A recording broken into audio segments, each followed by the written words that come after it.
सृष्टि बचपन से ही दिखने में सुंदर नहीं थी, लेकिन अमीर बाप की बेटी सृष्टि पर उसकी माँ जान छिड़कती।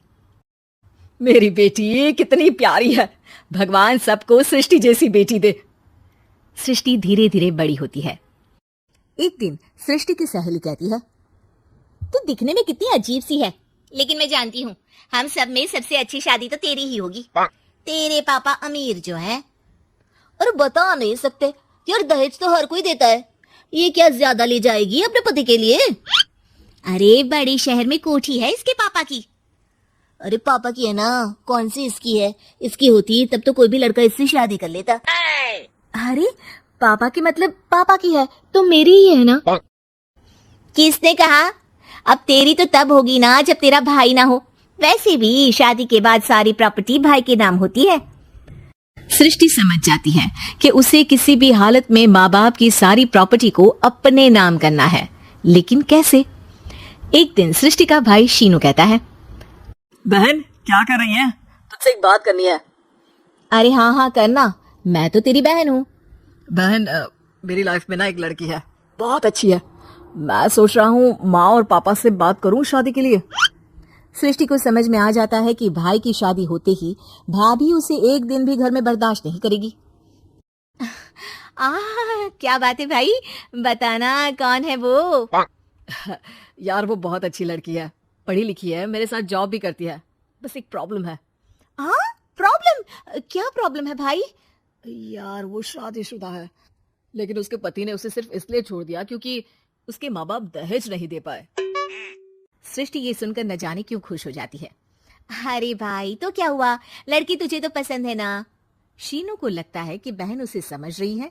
वो इस बात से अनजान होता है कि उसकी बहन की मंशा पूरा घर हड़पने की है। सृष्टि अपनी माँ से कहती है, मम्मी मुझे तो बहुत चिंता है। पता है शीनू क्या कर रहा है? अरे क्या कर रहा है, वो तो काम पर जाता है और वापस घर आता है। नहीं ना माँ, वो यही तो नहीं कर रहा, बाकी सब कर रहा है। आपको पता है उससे प्यार है, और वो भी एक शादीशुदा लड़की से। ये क्या हो गया, मैं सोसाइटी में क्या मुंह दिखाऊंगी? अरे तेरे पापा तो यही कहेंगे कि मैंने ही उसे बिगाड़ दिया है। माँ देखो, मेरी बात मानो, पापा पर भी विश्वास करने की जरूरत नहीं है। अब आप ही बताओ, पापा इतनी देर घर के बाहर रहते हैं क्यों, बोलो? अरे बेटा वो तो नौकरी करते हैं ना। तू बहुत भोली है माँ। पापा का ऑफिस तो 7 बजे खत्म हो जाता है, लेकिन देखो कितनी देर से आते हैं। अरे नहीं नहीं बेटा, ऐसी कोई बात नहीं है। सृष्टि माँ को एक औरत से बात करते पिता की फोटो दिखाती है। देखो माँ कैसे हैं पापा, मैं ना कहती थी कि पापा सही नहीं है। मैं तेरे पापा से बात करूंगी, दे फोटो मुझे। ओ माँ, वो तो डिलीट हो गई। लेकिन चल, तूने तो देख लिया ना, पापा से बाद में बात कर लेना। और हाँ, मेरा नाम बिल्कुल मत लेना। हाँ माँ। अब क्या था, सृष्टि के माँ और पिता के बीच झगड़ा होना शुरू हो जाता है। सृष्टि के मन में क्या चल रहा था कोई नहीं जानता था। एक दिन, माँ सृष्टि के लिए एक लड़का देखा है, वो लोग शाम को उसे देखने आने वाले हैं। और हाँ माँ, एक खुशखबरी, मैं और पापा मिलकर एक नया बिजनेस ट्राई कर रहे हैं। शाम को लड़का आता है, सांवले रंग का। सृष्टि को तो बिल्कुल भी पसंद नहीं आता। लड़की की माँ कहती है, लड़की का चेहरा तो कोई खास नहीं, लेकिन अगर मेरे बेटे को आप लोग सेटल कर दें तो मैं उसकी शादी आपकी बेटी से करवा दूं। सृष्टि को लड़का बिल्कुल पसंद नहीं था। उसे भाई पर गुस्सा आ जाता है। लड़के वालों के जाने की बात कहती है, माँ देखा, शीनू मेरे लिए कैसा लड़का लेकर आया, न दिखाने लायक न सुनने लायक, सेटल भी नहीं, वो भी हम करे। अरे माँ मैं जानती हूँ ये मेरी शादी किसी भी घर में क्यों करवाना चाहता है। अरे कैसी बात कर रही है बहन, तूने तो देखा ना, लड़के को मैंने ही मना कर दिया तुझसे शादी के लिए। जिसने लड़का बताया था उसने उसकी बहुत तारीफ की थी। बात आई गई हो जाती है, लेकिन सृष्टि का मन शांत नहीं होता। क्या करूँ कुछ समझ में नहीं आ रहा। मेरी शादी हो गई तो ये लोग पूरी प्रॉपर्टी शीनू के नाम कर देंगे, मेरे हाथ तो कुछ लगेगा ही नहीं।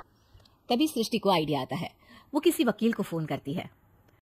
जी देखिए, अगर आपके मम्मी पापा का तलाक हो जाता है तो आपके पिता की आधी प्रॉपर्टी।